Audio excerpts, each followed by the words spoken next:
Bonsoir à tous. Aujourd'hui, j'ai besoin de votre aide car ma famille et moi, on se lance dans un super projet dont j'ai hâte de vous parler. Nous allons entièrement transformer notre maison pour en faire la maison de nos rêves. Et j'ignore si je vous l'ai dit, mais mes parents sont écrivains, donc ils ont une imagination débordante, dans le bon sens. Et depuis toujours, ils nous incitent à faire pareil.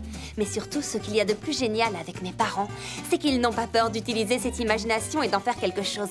Ils ont d'ailleurs installé une piscine dans notre camping-car. Quoi qu'il en soit, ils veulent savoir ce qu'on aimerait dans la future maison. Stacy aimerait qu'on transforme les escaliers de l'entrée en un toboggan. C'est complètement fou, non? Le plus fou, c'est que mes parents sont d'accord avec ça, tant qu'elle accepte de laisser son skateboard dehors. Skipper aimerait une maison connectée où elle pourrait jouer de la musique où elle en a envie sans nous déranger. Bien pensé, je crois qu'on est tous d'accord avec cette idée. Quant à Chelsea, elle pencherait plutôt pour des lits superposés pour les chiots et pour Blissa. Bien, à mon tour. J'ai 3 idées et j'ai besoin de vos avis pour m'aider à me décider. Première idée. Vous savez à quel point j'adore l'astronomie. L'éclipse solaire était incroyable, vous ne trouvez pas? Donc j'ai eu une idée. Pourquoi ne pas construire un observatoire sur le toit de la maison avec un immense télescope pour pouvoir observer le ciel et les étoiles? Deuxième idée. Un câble de funambule au-dessus de la piscine, comme ça si on tombe, on atterrit dans l'eau. C'est un peu fou, je crois. En y réfléchissant, ce n'est pas super niveau sécurité, alors disons un câble de funambule dans le jardin. Et troisième idée, un dressing virtuel, avec un miroir intuitif qui projetterait nos vêtements sur notre reflet pour que nous n'ayons plus à sortir toutes nos tenues pour décider quoi mettre. On lui dirait « Miroir, mon beau miroir, que vais-je porter aujourd'hui? Je prévois d'aller à la plage, de faire du sport, ou je suis d'humeur glamour rétro, ou encore je vais danser ce soir, quelle robe me conseilles-tu? Ou bien, choisis-moi une tenue rouge et bleue. » Dites-moi ce que vous pensez de mes idées. J'ai hâte de lire tous vos commentaires. Peace! Bonjour! Ma famille et moi partons camper très souvent. Je devrais vous faire faire un tour en camping-car une fois. Je voulais vous parler de ce voyage que j'ai fait quand j'étais petite et qui a vraiment changé ma perspective sur la vie. Sincèrement.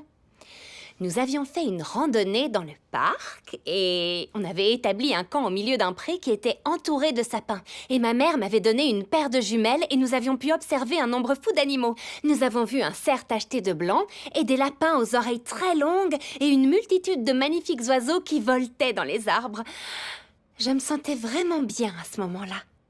Mais quand le soleil s'est couché, tout s'est assombri. Et j'étais triste et un peu inquiète parce que les animaux avaient disparu et j'avais l'impression que nous étions très seuls. Alors ma mère m'a montré un petit tour. Elle m'a montré comment projeter la lumière de ma lampe de poche dans le pré. Alors j'ai vu de magnifiques étincelles qui se reflétaient et brillaient dans ma direction.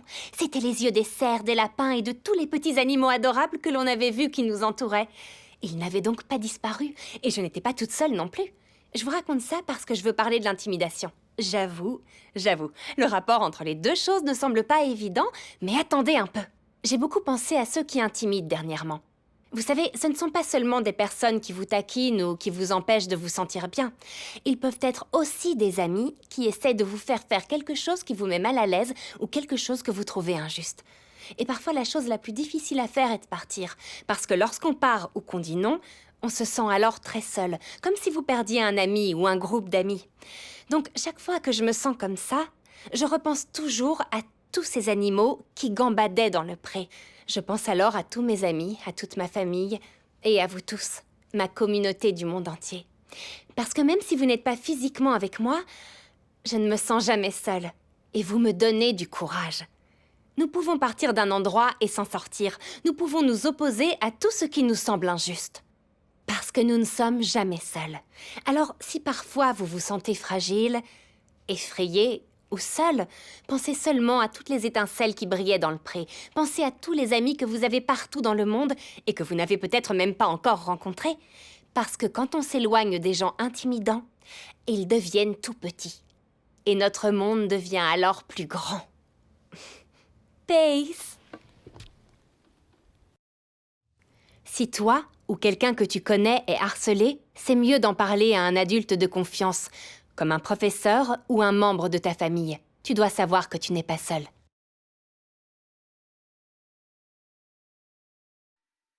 Hé! Bonjour! Regardez un peu ma nouvelle chambre après rénovation. Je vous le promets, je vous ferai faire une visite complète de ma chambre et de la maison. Mais aujourd'hui, c'est mon anniversaire et je voudrais vous faire un cadeau en partageant avec vous l'histoire de Frida Kahlo. Je puise dans son travail et dans son histoire mon inspiration de chaque jour. Si j'essayais de décrire son influence sur moi en une phrase courte, ce serait sûrement « Sois ta propre muse ». Nous avons tous au plus profond de nous la capacité de nous inspirer et la force de surmonter n'importe quoi, n'est-ce pas? Ce qui ne veut pas dire qu'on a peur de rien, évidemment, ou que rien de mal ne va nous arriver. Cela veut dire que nous pouvons tout surmonter. Et maintenant, je vais vous raconter l'histoire de Frida Kahlo. Magdalena Carmen Frida Kahlo y Calderón est née dans le quartier de Coyoacán, à Mexico City, en 1907. Elle était très curieuse de tout et très sûre d'elle. Elle s'intéressait beaucoup à sa culture mexicaine, à la nature, la littérature et le monde qui l'entourait. Malgré la poliomyélite qu'elle a eue à 6 ans, elle ne s'est jamais sentie différente des autres. Frida voulait devenir docteur quand elle serait grande. À cette époque, il n'y avait que très peu de femmes docteurs, mais Frida avait ce rêve. Alors elle a travaillé très dur et elle a été l'une des premières femmes à être admise à la prestigieuse Escuela Nacional Preparatoria. Mais son destin a basculé quand elle avait 18 ans. Frida a eu un terrible accident lui causant de nombreuses fractures, notamment au niveau du dos. Elle restera alitée pendant des mois, souffrant de douleurs insupportables. Elle dut alors renoncer à son rêve d'être docteur. Pendant sa guérison, elle était seule la majeure partie de la journée. Alors Frida a décidé de peindre. Peu importe les circonstances, elle y arriverait. Sa mère lui a fabriqué un chevalet pour qu'elle puisse peindre couchée et elle a utilisé la peinture de son père. Elle avait un miroir accroché au plafond, alors elle pouvait se peindre comme modèle. Elle était donc sa propre muse. Sur ses 143 tableaux, elle a fait 55 autoportraits. Ce que j'aime beaucoup dans ces autoportraits, ce sont les animaux. Frida adorait les animaux. Elle avait des singes, des chiens, des oiseaux comme animaux domestiques. L'un de ses préférés était son chien sans poil. Plus tard, elle a dit que l'accident et l'isolement de la guérison lui avaient donné le désir de recommencer à vivre. Elle n'a jamais laissé le handicap la définir. Elle devait porter des corsets médicaux très serrés pendant toute sa vie après l'accident. Mais plutôt que de les voir comme des symboles de faiblesse, Frida les a acceptés et les a peints. Elle les a décorés jusqu'à en faire de véritables œuvres d'art et des symboles de force. Elle n'est pas restée au lit.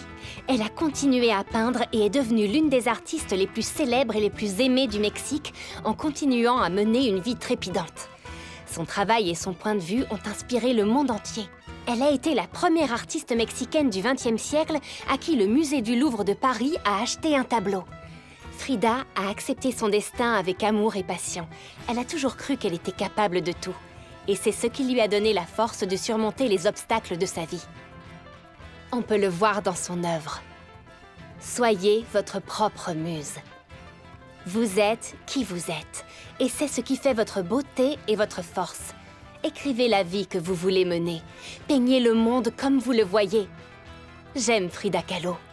Et vous, qui vous inspire? Peace. Allez.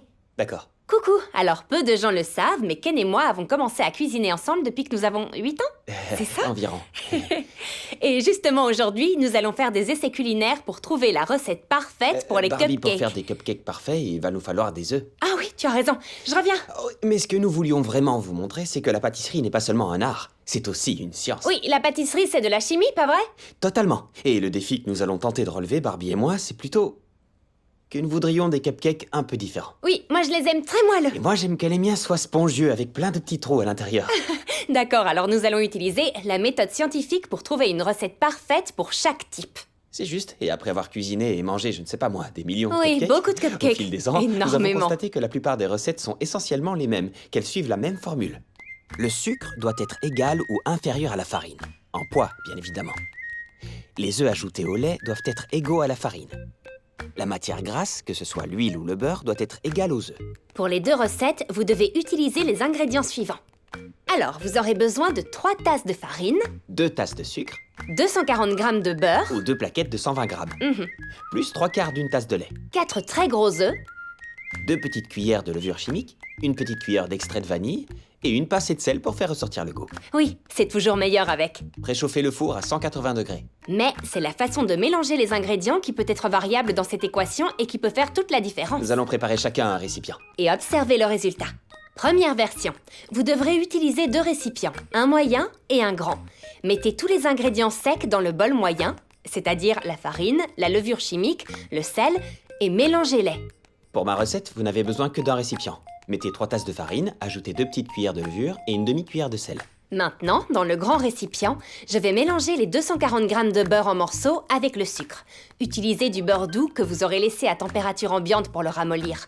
Utilisez le dos d'une cuillère en bois pour lisser et mélanger le beurre au sucre jusqu'à obtenir un mélange homogène. La pâte obtenue doit être blanche et légère. Maintenant, dans mon récipient unique, j'ajoute le sucre et le beurre mou coupé en morceaux. Et je mélange. De mon côté, je vais ajouter les 4 œufs dans le grand bol, un par un. Assurez-vous qu'ils soient à température ambiante car les œufs trop froids se mélangent moins bien. Moi aussi, j'ajoute les 4 œufs un par un. Maintenant, je réunis le contenu de mes 2 récipients et je mélange les ingrédients secs à la pâte obtenue dans le grand récipient. Et j'incorpore doucement une tasse de lait froid et une petite cuillère d'extrait de vanille. De mon côté, j'ajoute aussi la même quantité de lait et de vanille à ma préparation. Mélangez bien pendant au moins 1 minute et remplissez vos moules à muffins. Très bien. Maintenant, au four pendant 15 à 18 minutes. Alors il va falloir patienter. Pour que les cupcakes soient gonflés, Hurrah! D'accord. Alors d'après vous, quelle est la recette qui a donné les cupcakes les plus moelleux? La première version que j'ai faite ou la seconde faite par Ken? alors la première version avec 2 récipients, celle que tu as faite, c'est pour avoir un cupcake plus moelleux. Exact, parce qu'on a mélangé à part le sucre avec le beurre. Puis en le mélangeant à la pâte, cela crée un tas de poches d'air. Ce qui rend le cupcake moins dense et plus léger. Nous publierons bientôt une vidéo de décoration de cupcakes. Mais aujourd'hui, nous vous montrons juste le résultat. Merci de nous avoir suivis. Dites-nous quel est votre préféré. Pace! Pace! Pace-moi le cupcake! Oh, Ken! Ouais, passe-moi le cupcake. Non! C'est Tu drôle, n'as tu pas trouves pas? osé quand même. Si! Bonjour, je suis vraiment heureuse de vous voir. Je vais vous parler d'une femme inspirante aujourd'hui. Mais d'abord, fermez les yeux. Inspirez fort et imaginez que vous êtes dans l'espace.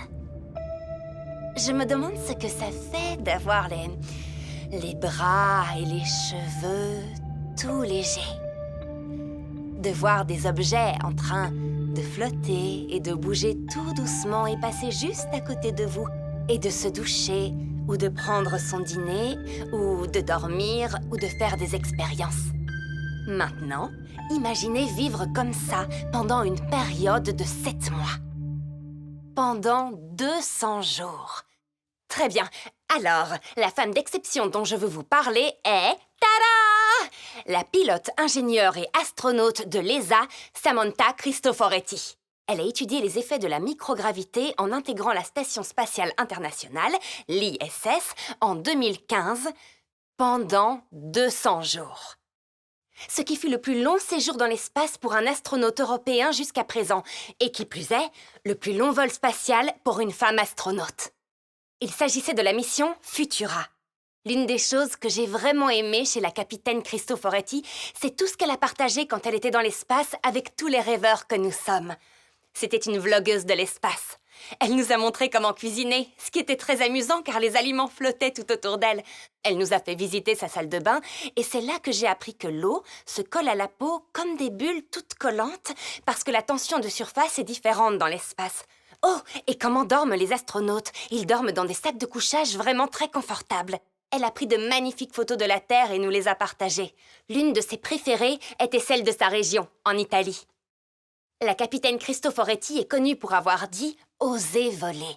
Ces mots doivent nous inspirer, nous aider à imaginer nos rêves et nous pousser à mettre tout en œuvre pour qu'ils se réalisent, comme elle l'a fait. Vous savez à quel point nous aimons l'espace, Ken et moi. Quand on était enfant, on passait tellement de temps dans cet arbre entre nos 2 maisons, à regarder le ciel et les étoiles et à imaginer tout ce qu'on pourrait vivre là-haut. J'ai découvert que Samantha Cristoforetti faisait la même chose. Elle fixait les étoiles et imaginait l'aventure qu'elle allait vivre dans les moindres détails. Alors, elle a toujours suivi cette passion, en devenant d'abord ingénieure, ensuite pilote, et c'est ainsi qu'elle est arrivée dans l'espace. La capitaine Cristoforetti a aussi dit qu'elle n'avait pas choisi l'espace, mais que l'espace l'avait choisi. Je pense beaucoup à son histoire, et je me demande quelles aventures incroyables vont m'appeler moi aussi. Je vais faire en sorte d'être à l'écoute. Vous voyez? Et vous, quelles aventures vous appellent aussi? Peace!